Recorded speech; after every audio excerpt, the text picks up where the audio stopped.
Harga bahan api naik, rakyat pula disuruh bersyukur. Ini yang berlaku apabila mulut lebih laju daripada otak. Itu sindiran pedas seorang pemerhati sesulan laporan The Coverage Media memetik kenyataan Menteri Perumahan dan Kerajaan Tempatan KPKT Nga Kor Ming yang mahu rakyat sentiasa bersyukur dan berterima kasih kerana masih berpeluang menikmati harga petrol bersubsidi.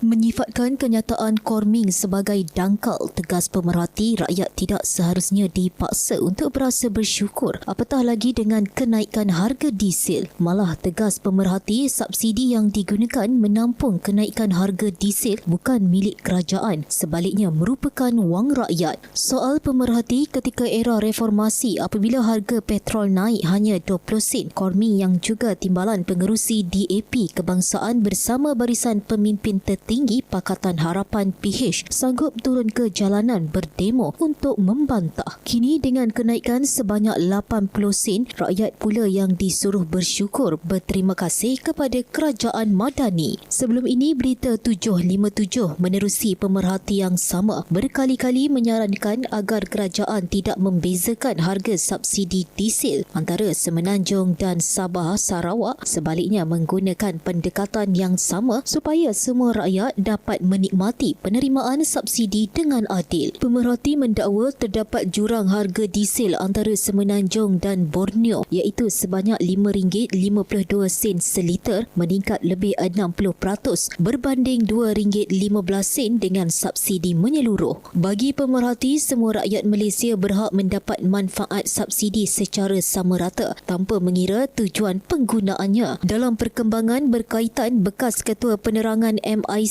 Selangor B. Avtar Singh mengkritik hebat kepimpinan DAP sempena sambutan ulang tahun ke-60 pendaftaran parti itu. Menurutnya, sehingga kini parti Chauvinis itu gagal melunaskan janji-janji manifesto bulan dan bintang kepada rakyat selepas PH memenangi 113 kerusi parlimen dengan majoriti mudah pada pilihan raya umum ke-14 sekaligus membentuk kerajaan persekutuan baharu.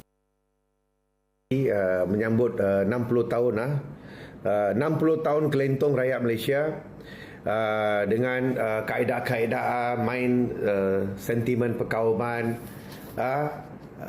macam-macam lah diorang buat lah. Diorang mana ada api pergi taruh minyak, mana tak ada api kasih bakar. Inilah kerja, ini parti lah, ini tara contoh punya orang dekat atas. Janji kosong, hapus tol, hapus GST, bagi pendidikan percuma, lagi apa, mau turunkan harga elektrik, harga air, turunkan harga minyak. Ini kaki kelentong semua.